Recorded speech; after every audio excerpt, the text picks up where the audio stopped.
All right, welcome everyone. This is another installment in the Leadership and Emotional Intelligence series of webinars. And if it's your first time joining us, thanks for joining. Fairly straightforward and fairly informal. And if you have any questions, I will have my window open, so I should be able to see people's questions. And if not, you can also jump in or wait till the very end and ask your questions then, so not a problem. So first thing is there's a very common famous joke that says when people are asked what some of their biggest fears are, they usually list public speaking and death in that order. You know, it's probably based on a lot of truth because a lot of people struggle with those two topics. But my guess is a close third is dealing with confrontation, dealing with these challenging situations and conversations, right? And I could tell you that as I do a lot of teaching, a lot of instructions, that this comes up quite a bit in a group setting. You're dealing with group dynamics and people who are maybe going off track, and how do you deal with these type of conversations as you're dealing with the class itself. And also as an improvement practitioner, this also happens with individuals who are maybe not engaged or not on board or being resistant to the message and to the ideas being put forth. So that's another place where it shows up. And of course, as a business owner, this idea of challenging conversations comes up quite a bit, obviously, within our own group of employees. So what I thought I would do today is share some various tools and techniques that I've used over the years, and when possible and when relevant, I have the reference also at the bottom of where that particular tool came from. All right, so to kick us off, the idea of understanding what challenging situations and conversations are, it can be in a group meeting or it can also be one-on-one, right? It doesn't have to be one or the other. You can have these type of situations come up in different settings. It often has the feeling of a confrontation, right? You're dealing with some kind of a dynamic between people or between two people. And usually one of two things happens depending on your style and the type of person you are. There are people who do try to avoid the situation completely, right? So that's one way of dealing with it. Hopefully it'll disappear within a couple of days or a couple of weeks. We know that often does not happen, but it might be your tendency to just ignore it and hope it disappears. And the other thing that happens is if you're a little bit more aggressive in your style, then sometimes the confrontation leads to an escalation of the situation, something that becomes a little worse than you initially intended, and it actually becomes more counterintuitive that you're not getting to the solution. So in the end, quite often you generally feel the loss of control, and desire to lose it, maybe vent. You're being very feeling frustrated, and there are ways to deal with the behavior without causing more issues to yourself.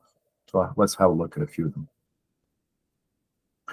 So if we're looking at more of a group setting, what I call either being in a meeting or in a presentation, is there are times where you have situations that arise with people in the group or in the meeting. So some advice here that I've used myself is starting with what's called a subtle low intensity, meaning you're not being in the person's face right off the bat. You're kind of working your way up to a very slow interaction, if I can use that word, and then slowly increasing the level of response. So for example, if this is a lecture or if this is a teaching environment, I would normally walk to the person where the person is sitting.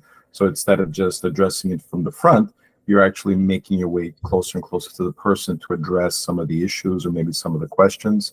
And that in itself has a little bit of a disarming effect. You're actually getting closer to the person that is creating maybe some issues. You can make a comment to the group. You can ask a question that kind of summarizes what the issue was raised by the person. If you have an argumentative person that's almost derailing your session, you can actually use the reverse approach and invite them to participate, right? And invite them to be part of the solution and part of the brainstorming. So they're not looking from the outside in, they're actually on the inside being part of the process. And, if that doesn't work, of course, you can go and have a little bit of an outside discussion. You could say, look, we're going to have a break in the next half hour. Can you please come and see me? I would like to have a chat with you. because maybe you're having issues with time management or derailing the conversations, and you weren't able to do it with some of these low intensity solutions. So you need to do something off page. The other thing I like, and a lot of my colleagues know that I'm fond of this, is using the concept of a parking lot. The parking lot could be a poster or a whiteboard, something that's off to the side. And the beauty of using a parking lot is it allows you to capture the bullet or the comment that people are making. So you've addressed the comment, but you don't have to deal with it immediately. So I am actually recognizing that someone brought up the topic. I jotted down. I said, look, I'm not going to forget it. We're here all day or all week. And I promise that I will address this either offline during one of the breaks or in a future session once I have time to clean up my thoughts.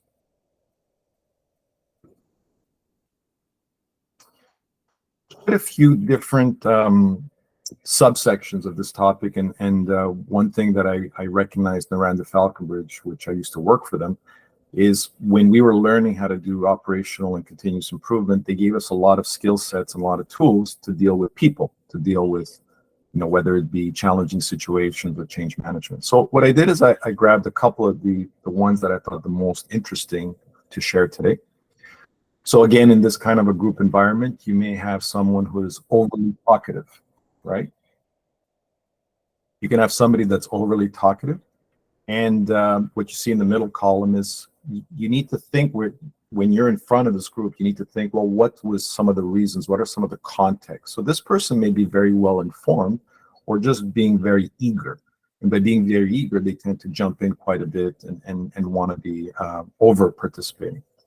So what you see on the right is just some tricks, some things that work very, very well. You can try to slow them down a little bit by asking them some challenging questions, right? Instead of always you being on the receiving end, right?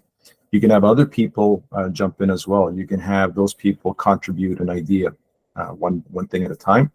And of course, the classic technique where you thank them and then you go to someone else, just as a way of sending a subliminal message saying, I need to cut you off. I do have other people in the room that I need to address and deal with. Another behavior is rambling. So the person wants to comment, does have a lot of ideas and a lot of concepts they want to put forth, but they're all over the place, okay? So the same idea here, some of the tricks you can use is as soon as there's a little bit of an opening, a little bit of a pause, you can thank the person.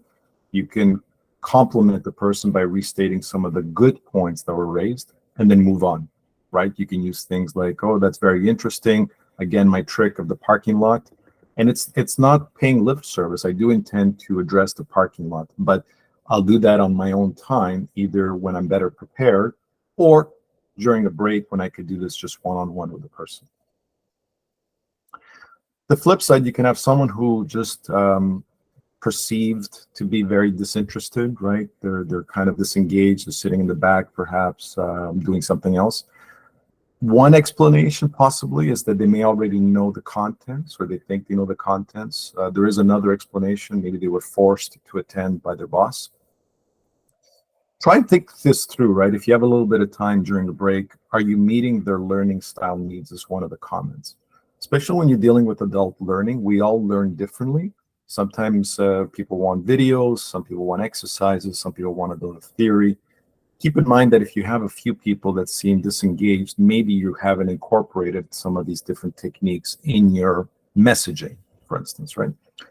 The flip side, of course, is if you do have activities or some kind of a practice session, involve those people that you see as being disinterested. Bring them along, whether it's in front of the classroom or make them the lead of a breakout session. Find opportunities to bring those people into the mix with a stronger role. The last one on this slide is something that can also detract your session is people who come in late or leave early, okay? They may not be committed. They may have other commitments. They may have other meetings that they need to go to. More often than not, this is better served not in a public setting. You don't want to necessarily embarrass the person. So probably offline during the break or when they come in and you have a second to speak to them. Use language like, is this the right session for you? Maybe you have another session next week or next month that is better suited for the timetable. In other words, You're demonstrating to them that you're a little bit uncomfortable at the fact that they're coming in late and leaving early, and you're trying to find a way to fix that for them. Okay, so it's a nice subtle way to pass the message that they need to be there for the whole day, for instance. Okay, so we've talked a little bit about group settings. So what about one-on-one? A lot of people struggle more with the one-on-one. It seems a little bit more stressful, perhaps, and a little bit more challenging. Really, one of the secrets is all about giving and receiving feedback. Okay, there's a lot of good material out there, which I've tried to summarize in a couple of slides here. So one of the things here is you need to give feedback only when you have some clear indication that the receiver is ready to listen to it. So what does that mean? It means that especially if something bad happened, the person's struggling, the person made a mistake, these are not the times to give feedback, right? You need a little bit of a time, you need a little bit of a gap to maybe absorb what just happened or calm down a little bit, or whatever. There is sometimes an element of time that you have to give the person so that they're in a better spirit and a better frame of mind to receive your message, okay? If you don't do that, what you see there as a sub-bullet is you tend to get a lot of anger and frustration, and then it starts going back and forth, right? That anger and frustration could be both to the receiver and the giver of the feedback. The other big secret, there's a few people in the audience who work in the HR world, so provide your feedback as soon as possible. There's nothing worse than having a complaint about someone or some kind of situation, and you wait till the end of the year during a performance evaluation, or you wait for a very long period of time. That doesn't give any value and doesn't pay any service to either party, right? So if there is an issue, then okay, not immediately, but not next year. There has to be a nice sweet spot where you think this is the right opportunity for me to provide the feedback that he or she needs to hear. Choosing appropriate time and place. Okay, so we talked about as soon as possible, within reason, of course. And you also want to find a nice place to do it, right? Some tricks is you may not want to have it in your office. Perhaps you want to have it in a neutral place, a nice quiet area. There's a couple of different tricks that you can use here, but you want to give some thought to the best time and the best place to give this feedback. And one of the other tricks is, if you're going to take the time and effort to give some of this one-on-one feedback, you should also have suggestions, right, of how to give this kind of feedback, right? So giving feedback, if it does have suggestions for improvement, then make sure you're not doing it in a public setting. I've been in these environments before because the person giving the feedback wants to give it as soon as possible, and then you end up embarrassing the person because it happens to me in a group setting, in the hallway or a lunchroom, for instance, right? So it's something to keep in mind as well when you're giving the feedback. This one's a little harder. It's challenging you as the person giving the feedback. It's you have to describe what you observed, right? Not necessarily what you think happened. You're not here to interpret necessarily. You're trying to really stick to the facts, right? So feedback is really, as much as possible, you're giving facts and their impact. You're focusing on what you saw and what you saw happening as a result, okay? You can't be vague, right? If you're very vague, like, I feel you're not engaged, for instance, that's a very vague statement. So the person's going to be very confused, says, well, I don't get it. Well, what are you saying? Oh, you're always arriving to work 20 minutes late. You're always arriving to the meetings 7 minutes late. You're always leaving early, or you're always on your phone while everybody else is participating in the meetings. Those are facts. So by stating the facts, I'm able to receive it and then internalize it a lot better than instead of saying, well, I don't think you're engaged. I don't think you care. And that's a little bit vaguer, and it actually gives you language that people can feel less comfortable and being very confrontational, right? The last part of that slide, tell the person exactly what he or she did, as specific as possible. If you're hoping that I improve, the more specific you are, the better it is for me to understand exactly what you saw, okay? Provide examples, right? You spoke very softly versus you weren't clear. You kept tapping your pencil versus you seemed uneasy. So as much as possible, by having things that are fact-based as opposed to you interpreting what you think you saw is the way to go. Right, we spent a little bit of time giving the feedback, and I think we would be doing a disservice if we don't have at least a little bit of time on receiving it. You may be on the receiving end of the feedback, and the same things apply, right? So if you're looking for feedback, there's a lot of people who are looking for feedback in terms of their performance, maybe a presentation they gave or the work they did for the last year. So you want to be also specific, right? You want to say to, in this example, your supervisor, what exactly do you want feedback about, right? What are you looking for? What kind of specific behaviors can I work on based on this feedback, okay? And when in doubt, the reason why this section exists is because people tend to be vague at the beginning. We're trying to sugarcoat a message. We don't want to offend you. So the first time you ask for feedback, it kind of could be a little vague. So it does happen that this occurs. And so if you're not sure exactly what the person is telling you, or the supervisor is telling you in this example, stop them, ask questions, have them paraphrase, did I hear right? Is this what you're telling me? Is this what you're saying? Try and get clarity so that when you leave the room, you're not frustrated to the message. And of course, the most difficult one is defensiveness, right? If you're being asked, please, can you come and see me? Can we spend a few minutes so I can give you some feedback? You need to take your own deep breath and be in the right frame of mind to receive this, right? I had a colleague who used to say feedback is like a gift. Well, I wouldn't go as far as be calling it a gift, but it definitely is something that is of value. It's something that other people have seen that hopefully can help you understand how others perceive you and what situations maybe you can improve over the next period of time, basically. So here's it's a book by Cynthia Paul, I think is how you pronounce her name, Feedback That Works. So there's a couple of things here I liked and I integrated into this slide deck. So feedback is essential to our development as professionals, right? We all find it painful to give the feedback. We find it painful to receive it.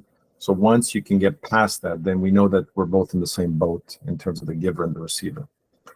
Some tips that she provides, when you're giving feedback, you may want to focus on things like business outcomes, how the feedback applies to our business or our department or our group in terms of getting better and better. Giving it often, we mentioned this as well. It's a very common trick in terms of performance reviews. Do not wait till the end of the year. Do not wait for semi-annual reviews. Give it frequently, right? If you see it happening, give it right away. You don't have to wait for any special milestone to happen. And the last one, we've already spoken to it. Be specific. You want to be as specific as possible. We all fall in this trap, even with our own families. We tend to be vague with our feedback. So the vagueness doesn't actually help anyone. If you want to be very specific about something that bothers you or something that's not working for you or your group, then you owe it to the person to be specific as well.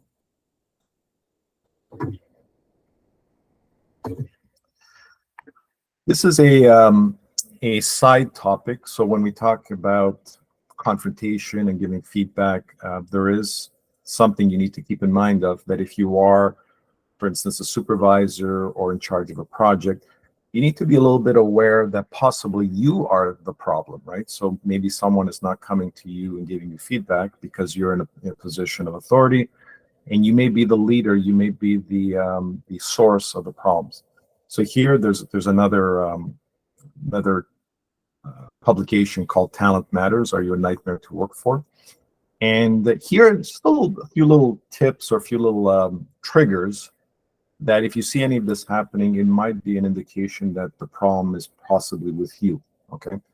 So if, for example, meetings are happening without you and in secret, if problems tend to blow up before you hear them, you don't know what your employees care about or enjoy doing, your people don't know where you stand, they're a little fuzzy on what your priorities are and what you're trying to do.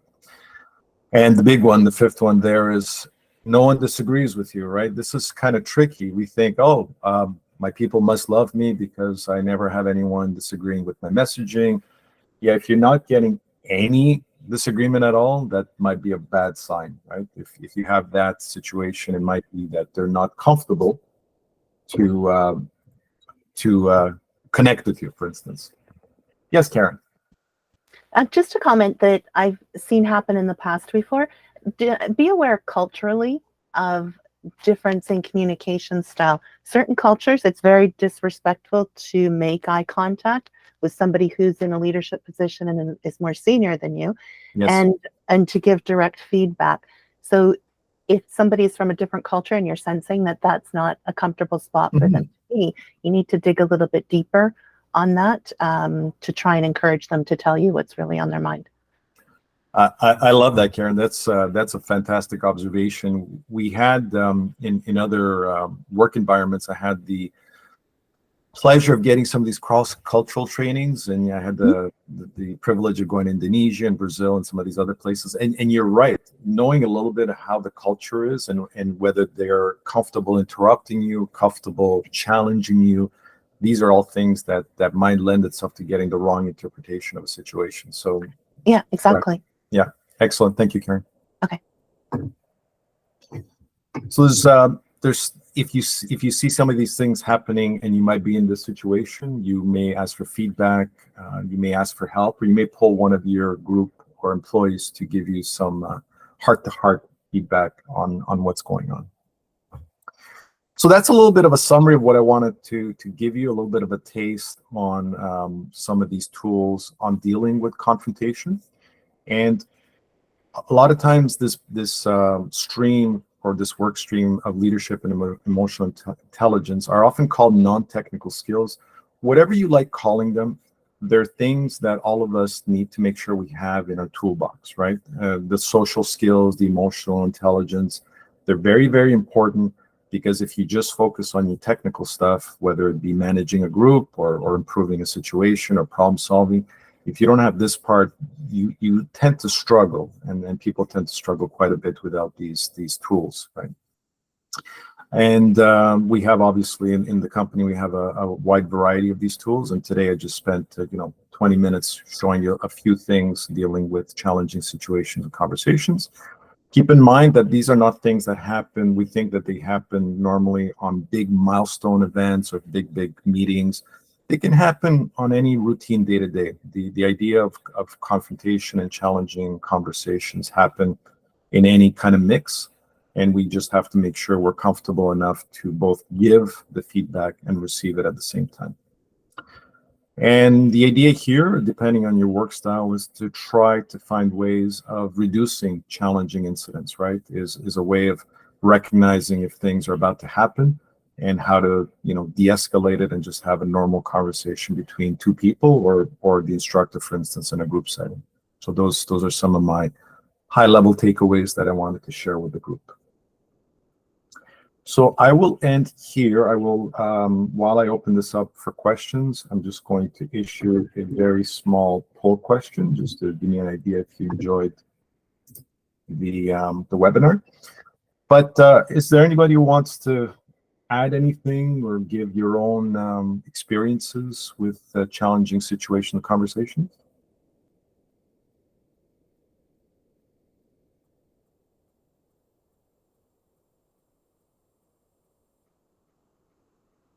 Okay. Yes, Angela, go ahead. First off, my apologies for joining late. It was unavoidable. So Carmen, in what I was able to see from what I've joined in at the point I joined in at, what role do you believe empathy has in basically establishing relationships or business relationships, for that matter, with the colleagues that you're working with, especially if you're, from our point of view, when we're consultants and we having to work with different groups that, on a regular basis. So I'm just curious as to what you think the role empathy has here. Yeah, no, Angela, it's a great point. And I know you're a big advocate. We work together quite a bit on a lot of projects. You're a big advocate on the importance of empathy.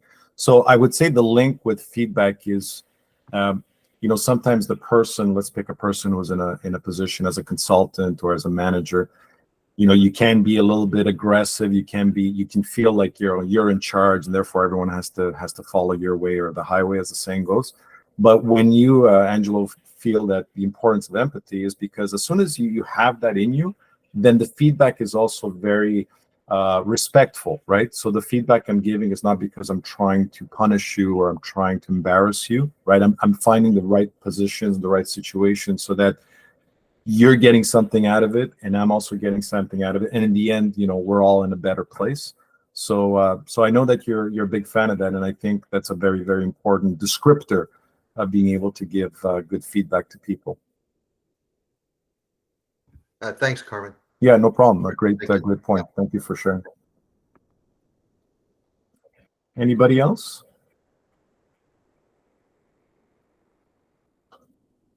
Okay. Well, if there's nothing else, I want to thank you once again for taking time out of your valuable lunch hour, and hopefully you enjoyed some of the tidbits that were shared in terms of challenging situations and conversations, and I hope you'll join us again in the near future. One last question, Yes, Carmen. yes. I understand this is being recorded because I missed the early part of it. Will this be emailed out, or how do we get a copy of this?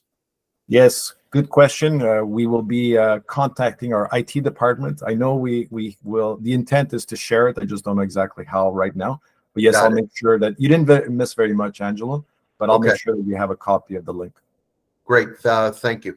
Thank you, You're Carmen. welcome. Okay. All right. Thanks, everyone. Enjoy the rest of your day. Thank you. Okay. Bye-bye.